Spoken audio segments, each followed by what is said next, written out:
বিসমিল্লাহির রহমানির রহিম।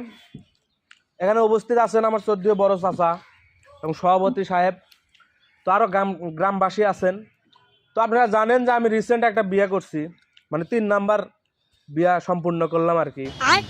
তাই বইয়ের পক্ষ থেকে সবাইকে, আমরা সবাই গ্রামবাসী সবাইকে জানাই আন্তরিক শুভেচ্ছা ও সালাম। আসসালামু আলাইকুম। ওয়ালাইকুম আসসালাম। তো গ্রামবাসী সবাই অবগত যে আমরা এখানে কি জন্য আসছি। তো যাই হোক, বেসাল কি সমস্যা কও?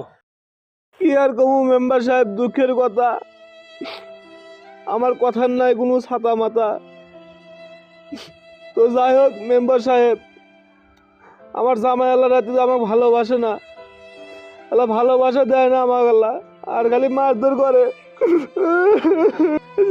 আমাকে আল্লাহ ভাত কাপড় দেয় না, আমাকে আল্লাহ ভালোবাসে না। ও মেম্বার সাহেব, কি করবেন আপনারাই কইরা দেন। এই বাবা থামো তো থামো, এবার করে সুর করে কাইন্ডলি বুঝ মুই কি আর শুন মুই কি। এই যাই যাই যাই যাই, কি মিথ্যা কথা না কই মেম্বার সাহেব, এলে সব মিথ্যা কথা। কিন্তু শালিকে এই মিথ্যা কথা করার জন্য ধরে আমি ওইরকম পেটাপিটি না, কথার মতো তো ফটো না কে রে তোক না চেনা চেনা ঠেকা। জেরিয়া ওই জেরে কেউ চিনবো না। মাতবার সাহেব ওই জেরে তো আমাকে ভুট্টা খাওয়ান জোর করে নিয়ে গেছিল, নিয়ে যাওয়া কামটা করছিল। জেরে মরেও না, জেরে ক্ষয়ও হয় না। এই ফাতরা মহিলা, কত বড় ফাতরা বেলাহেজ হইলে এত মানিগুনি লোক এখানে বসে আছে, এর মধ্যে আমাকে ভুট্টা নিয়ে গেছিল। ফাতরা মহিলা কানে পুরো একবার ফাতরা মহিলা একবার চুপ করা। যাই যাই এই এই ফাতরামি পিটি শালি ব্যাকচুয়ালি ডায়লগ মেম্বার সাহেব, বুঝছেন? এই তোর পিটি আমি কারে এনে গলা বাজি সুদাস না, বিয়ে হয় না 3 মাস হইলো, এবার বয়েক দিয়ার পর ভাত কাপড় আবার গলা বাজি না লেক্কার হক নলে এটা না সিরমু বাল ধো না। আবার চুপ করে বসে থাকি না। আমি কি করবো? আর আমি তো ঠিক মতো দাঁড় করবার না, অদোষটা কি আমার? কিরম বেদবের বেদব দেখো, শালা এখানে মানিগুনি লোক বসে আছে, ওর মত কয় দাঁড়ায় না। ঠিকই তো আগে ভুট্টা নিয়ে গেছো, সকালে উঠে কালো জিরার মতো খাস।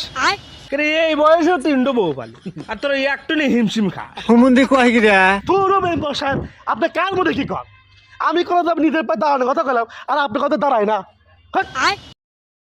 নিজের পায়ে দাঁড়াস নাই, আবার তো ঠিকই তো ভুট্টা নিয়ে একাম কুকাম কর চারটের বেলা আবার বড় বড় চোখা করছো মানেন আরো মানেন। অবশ্যই মারে না, আরো মানেন। কথার মতো কথা খবর করছি আপনার, এটা আবার কথা কথা কথা স্যার আপনার আপনি পারবেন মানে হেলেন একবারে ভত্তর হেলেন, খালি জ্বালায় আমার। এই চুপ কর, আসল কথা কর। আমি আর কি কমু, আপনারা তো জানেনই ঘটনা। আপনাদের সাথে সঙ্গে আমার বিয়েটা দিলেন। এই আসল কথা কলি, আসল কথা কও। এই চুপ করলো তুই, যাবো তোর কাছে। বাইগান আসল কথা কি আর কমু মাতবার সাহেব, আমি ওই জেরের ভাত খামু না। ওই জেরের রাতে এসে আমাকে ভালোবাসা দেয় না, আমাকে ভাত কাপড় দেয় না, খাওয়া দাওয়া ঠিক মতো করে না আমাকে। তো যাই হোক, আমি ওর সাথে সংসার করবো না, ওর সাথে আমার সারাসারির ব্যবস্থা করে দেন। কোনো সময় আমাকে ভালোবাসে না, আমাকে ঠিক মতো আদর যত্ন করে না, খালি মারে হাত করে, খালি এসে মারে, খালি মারে আর কাপড় চোপড় দেয় না ঠিক মতো করে। আমি আর ভাত খাবো না, আপনি কিছু একটা করে দেন আমাকে। এই তোর কি কোনো কিছু কর আছে নাই ক? না, আমার কিছু কম নাই। ওই মহিলার ভাত আমি খাবো না। আমি ওকে তালাক দেবো, আমাকে সালারি করে দেন, ঠিক আছে?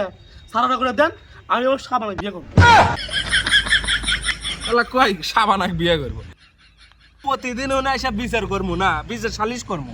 তোর কপালে আর কোনো বিয়ে নাই। যাই হোক, দুজনের কথা মতে আমরা বুঝতে পারলাম শারীরিক চাহিদা মিটাতে পারলেও মানসিক চাহিদাটা মিটাতে পারতেছে না। তো এখন এগের কথা মতে বোঝাতেছে মেসাল চ্যাংড়ার ভাত খাবো না।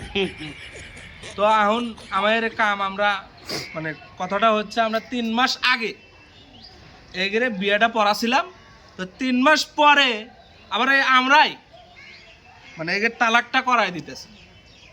তো এসো মা, এসো। এমন আসো বাবা আসো अबे আসো, साले আসো। মেসাল আসো এই যে ইনে সই দাও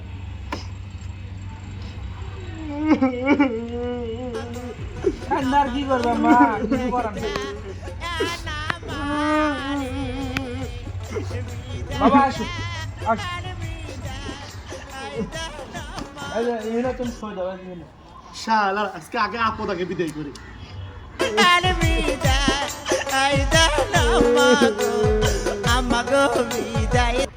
যাক গ্রামবাসী আজকে বিচার কার্য এই পর্যন্তই। আপনারা দেখলেন কিভাবে কি করা হলো।